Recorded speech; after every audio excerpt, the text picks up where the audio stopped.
the new Welsh Atlantis. And this is fascinating. The legend states the lost kingdom of countries Gaelod sunk into the sea off the Welsh coast. Yes, sunk into the sea off the Welsh coast. How can something sink into the sea? I hear you ask. Well, actually, if you research off the Icelandic coast, I think it's the island of Sirtis, you see there something rose out of the sea. Yes, an island rose out of the sea, a volcanic island, and I think it only rose out of the sea, I think overnight actually. It wasn't there one day, but it was the next. Okay, for all you aestheticals out there who think it takes millions and billions and millions and billions and millions of uniformitarianism to, well, create what we observe today, well, you won't be shocked, in fact, to the point of denial on that one. The island of Sirtis, go and check it out. And also you'll find out how quickly it was populated with trees, grasslands, animals and all sorts of creatures emigrated to it and populated it very rapidly within less than 100 years. And you can check that out yourselves. The Welsh legend of countries Gaelod, a lost land sunken below Cardigan Bay, has persisted for almost a millennium. Notice again, it's been called a legend. Like the forests, the video I did before concerning the forests, etc., which were under the sea and which have now been exposed, demonstrating coastal erosion has been happening for millennia and is not a new phenomenon, as the hystericals want us to believe, and the hystericals have been led into believing also.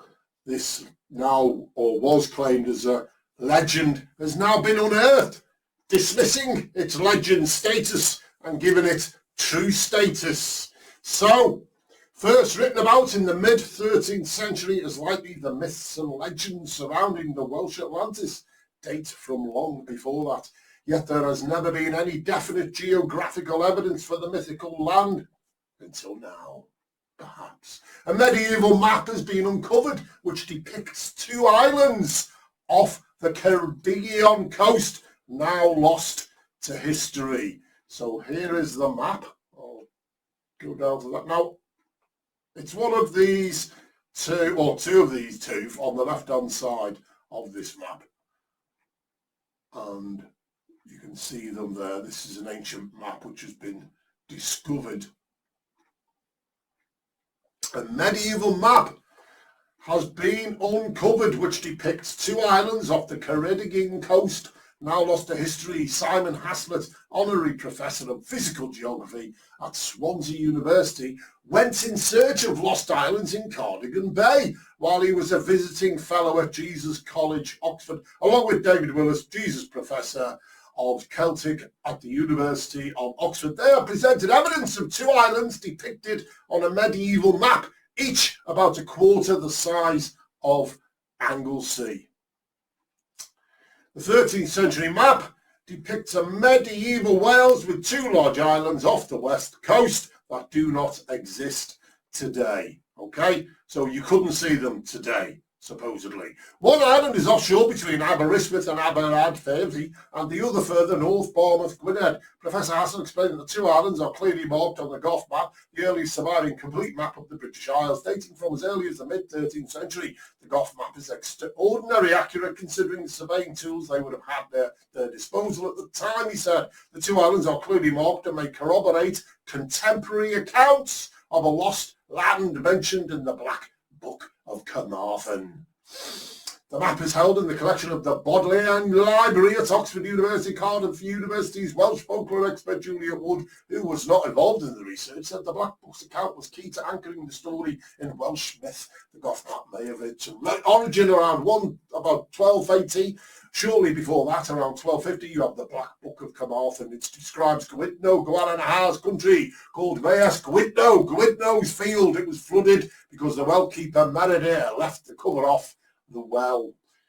Fact within folklore. Drawing upon previous surveys of the bay and understanding of the advance and retreat of glaciers, last ice age, and silt since the last ice age. Now it claims it's 10,000 years ago here. Disagree. 4,500 to 4,500 years ago. And this is what we're experiencing now with some rising sea levels, which have been going on for millennia. It's nothing new, folks. It's nothing down to boiling oceans and global warming. It's about down to the equilibrium of the planet going back to close to its original state before the ice age. The temperatures getting back the balance and the equilibrium.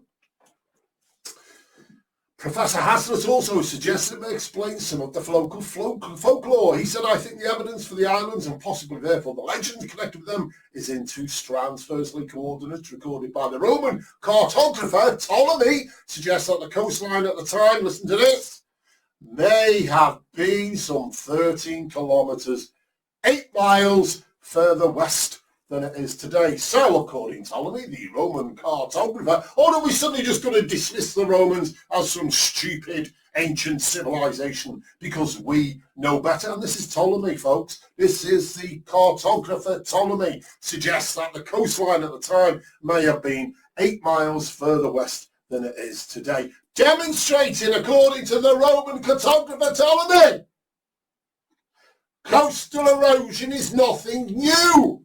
The Welsh coast was 8 miles further back to the west on this part of Wales, on this part of the Welsh coastland, when the Roman cartographer was speaking. He was saying it used to be 8 miles further back than it is today. And secondly, the evidence presented by the Gough map for the existence of two islands in Cardigan Bay. He added, folk legends of being able to walk between lands now separated by sea could be a folk memory stemming from rising sea levels after the last ice age. However, legends of sudden inundation, such as in the case of Cantrev's Gaylord, might be more likely to be recalling sea floods and erosion, either by storms or tsunamis. Yes, storms and tsunamis, folks, in Wales! That may have forced the population to abandon living along such vulnerable coasts. Storms, tsunamis in the past, the ancient past, millennia ago, prevented and forced people to stop living along the coast. And what do? Build a house right on the edge of the cliff. Oh my dear me, have we not learnt anything?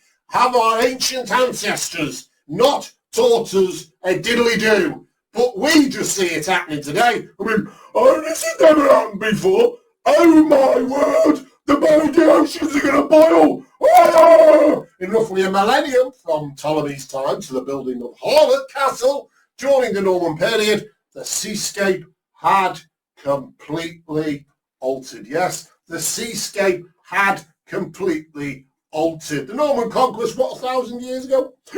Pardon me.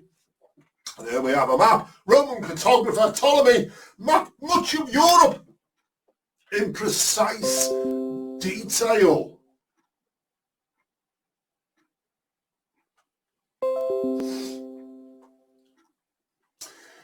Later maps show the island had disappeared, yet further up the coast at Harlech, the castle, which was built to have a strategic advantage on the coastline, now found itself more or less landlocked, he added. The erosion of any islands here would have released boulders that are likely to have contributed to the accumulation of the distinctive stone structures known locally as sarns. The evidence is there, folks, for what the sea did, the boulders and the erosion of all the islands in boulders. And they found the boulders.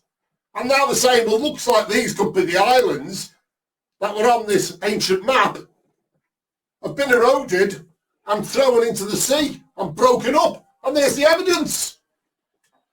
The erosion of any island here would have released boulders that are likely to have contributed to the accumulation of the distinct stone structures known locally as sarns. Dr. Wood believes these sarns have played a vital part in perpetuating the story.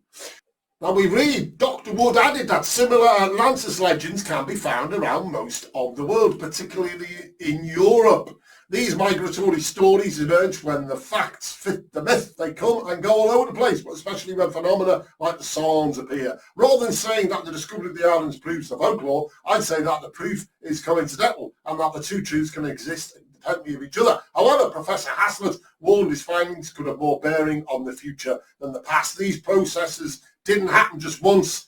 They're still ongoing. I'll say that again. These processes didn't happen just once. They're still ongoing. What processes?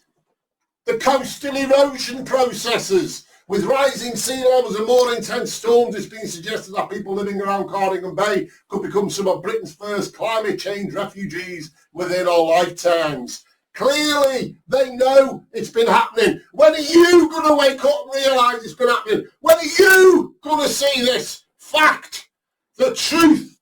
Stop believing the myths that the Great Reset proponents like Klaus Schwab and his many men and women, or persons, or whatever they want to be called, are trying to propagate in your mind and brainwash you with. The ice cream, I think I'll go and get an ice cream. Build back better according to whose standards?